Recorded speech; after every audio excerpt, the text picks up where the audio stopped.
নমস্কার বন্ধুরা, লক্ষ্মী কিচেনের তরফ থেকে সকলকে স্বাগত জানাচ্ছি। আবার একটা রেসিপি আপনাদের মাঝখানে শেয়ার করতে চলেছি, সেটা হলো পনির ফ্রাইড রাইস। তাহলে চলুন দেখে নেওয়া যাক আজকের রেসিপি। ওভেনে একটা কড়াই বসিয়ে তাতে দিয়ে দিয়েছি বেশ কিছুটা পরিমাণে ঘিটা কিন্তু গলে গেছে সুন্দরভাবে।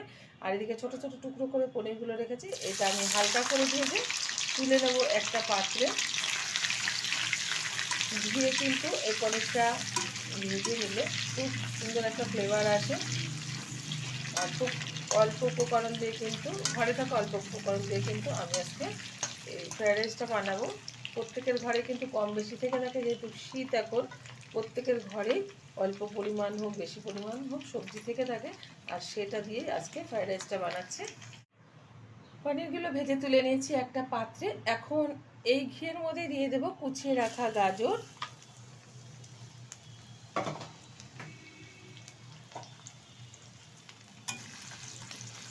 ভালোভাবে একটু নেড়ে চেড়ে নেব। একটার পরে একটা কিন্তু আমি এর মধ্যে ভেজিটেবিল মেশাবো। আর কোনটার পরে কোনটা মেশাচ্ছি অবশ্যই ভালোভাবে মনোযোগ দিয়ে দেখবে, নাহলে কিন্তু উল্টোপাল্টা হয়ে গেলে তখন কিন্তু একদম গলে যাবে ফ্রাইড রাইসের যে ভেজিটেবিলগুলো দেওয়া হবে। তো যেহেতু গাজরটা একটু শক্ত, সেই জন্য আগে গাজরটা আমি একটু নেড়ে চেড়ে নিচ্ছি ঘিয়ের মধ্যে। আপনারা কিন্তু ঘিয়ের বদলে সাদা তেলেও করে নিতে পারেন, কারণ প্রত্যেকের বাড়িতে কিন্তু সবসময় ঘি থাকে না। তো ফ্রাইড রাইস অনেকের বাড়িতে কম বেশি হয়ে থাকে, তারা শুধু ঘি দিয়ে করতে পারলে করবেন, নাহলে কিন্তু সাদা তেল দিয়েও করতে পারেন, বা ঘি আর সাদা তেল দিয়ে মিশিয়েও করতে পারেন। হালকাভাবে গাজরটা ভেজে নিলাম। এখন দিয়ে দিচ্ছি এর মধ্যে টুকরো করে রাখা বিনস।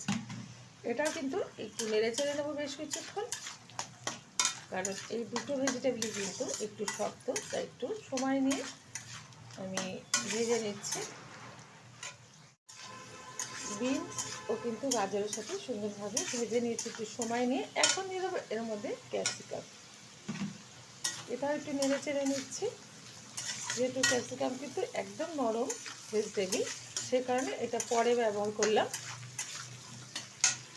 দিয়ে দেবো একটা তেজপাতা মাঝখান থেকে ছিঁড়ে, আমি পরে ব্যবহার করলাম যাতে ভালো ফ্লেভার আসে তেজপাতাটা দেওয়ার ফলে, ফ্রাইড রাইসের থেকে আগে দিইনি। এখন দিয়ে দেবো এর মধ্যে কিছুটা মটরশুঁটি, এটা দিয়েও নাড়াচাড়া করে নেব।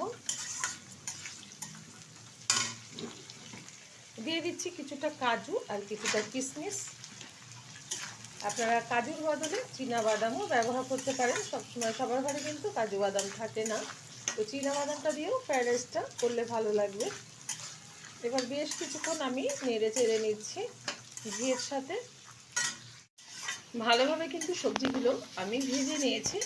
এখন এর মধ্যে দিয়ে দেবো পরিমাণ মতো লবণ। লবণটা কিন্তু বুঝে ব্যবহার করতে হবে। আমি যখন ফ্রাইড রাইসের চালটা ভাতটা তৈরি করেছি, তখন কিন্তু পরিমাণ মতো আমি ওখানে লবণ দিয়েই ভাতটা রান্না করে নিয়েছি।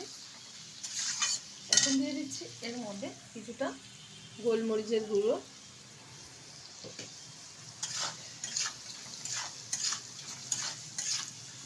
দিয়ে দেবো কিছুটা চিনি, কারণ ফ্রাইড রাইসটা কিন্তু একটু হালকা মিষ্টি মিষ্টি হয়, তো চিনিটা কিন্তু বুঝে ব্যবহার করবেন। যে যেরকম মিষ্টি খাবেন ফ্রাইড রাইসে সেই অনুযায়ী কিন্তু চিনিটা ব্যবহার করবেন। এখন দিয়ে দেবো এখানে যে ভাতটা আমি রান্না করে নিয়েছিলাম বাসমতি রাইস, সেটা দিয়ে দিচ্ছি।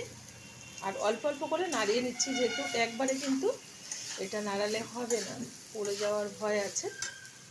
আমার এই রেসিপি যদি আপনাদের ভালো লেগে থাকে, আপনারা অবশ্যই আমার চ্যানেলটিকে সাবস্ক্রাইব করবেন, লাইক করবেন, শেয়ার করবেন।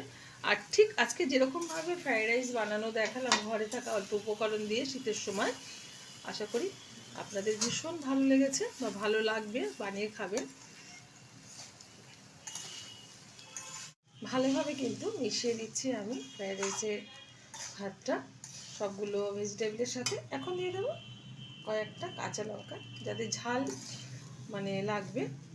লঙ্কা লাগবে তারা এটা নিয়ে খেতে পারেন, আর নাও দিতে পারেন অনেকে। এখন দিয়ে দিচ্ছি ভেজে রাখা পনির, এটা দিয়ে ভালোভাবে মিশিয়ে নিচ্ছি। এখন হাই আছে, প্রায় 2 থেকে আড়াই মিনিট মতো কিন্তু আমি নেড়ে চেড়ে নেবো, তাহলে কিন্তু একদম তৈরি হয়ে যাবে আজকের ফ্রায়েড রাইস। তো নেড়ে নিচ্ছি এরকম বারে বারে। ফ্রায়েড রাইসটা কিন্তু হয়ে গেছে, আর ফ্রায়েড রাইসের সাথে তো কিছু একটা খেতে হবে, তার জন্য এখানে করে নিচ্ছি এই যে চিলি চিকেন। এখনও হয়নি চিলি চিকেনটা, অনেকটাই ঝোলঝোল আছে। তো আমি কিন্তু সবসময় আমার স্টাইলে করে থাকি রান্নাগুলো। আশা করি আপনাদের ভালো লাগে বলে আপনারা কম বেশি আমাকে কমেন্ট করে থাকেন।